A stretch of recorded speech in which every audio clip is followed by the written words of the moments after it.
Ayollar sizlar ham bilinglar-da. Ajdan kim bilan gaplashayotgan bo'lsangiz ham, kim bilan gaplashyapsiz, ha? Xudoyorxonning xotini Malika bo'lmaydimi? Malika Kleopatra bilan gaplashayotgan bo'lmaysizmi? Telefonda, ha? Eringiz telefon qilyaptimi? O'chiring, eringizga javob qiling. Eringizga javob qiling shuni. Dunyoning nomerlari bilan gaplashayotgan bo'lsangiz ham, eringiz telefon qilsa javob qiling.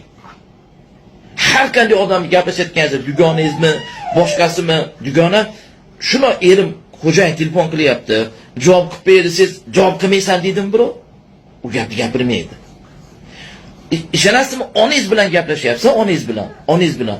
Chunki onajon, kuyovingiz telefon qilyapti, desiz, onangiz nima deydi? Tezda javob qilib qo'y qizim deydi. Shuni deb oilangizda janjal chiqib qolmasin, kuyovimga javob qil deydi. Ko'ryapsizmi? Sizlar ham bilinglar, endi ayollar. Erni ajdaniga qo'ymanglar hech qachon. Sal sergayroq bo'linglar. Er telefon qilganda siraza oling. Oilangiz buzilmaydi.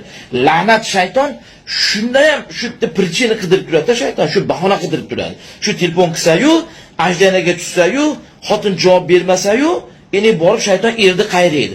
Ko'rdingmi? Mana seni dugonalar bilan gaplashaveradi, seni telefoningni olmaydi, seni hurmat qilmaydi, seni bir tiyga olmaydi. Bu de talog'ini qo'y unaqa ayoldi deydi. Ko'ryapsizmi? So'k deydi. Endi telefon qilib siz bilan urushadi.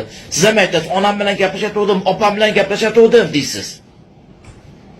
Shun bilan chiqadi janjal, ko'ryapsizmi? Shu janjalni oldini olishlik uchun eringiz telefon qilyaptimi? Kim bo'lsa ham to'xtating, alo deng. Javob bering eringizga.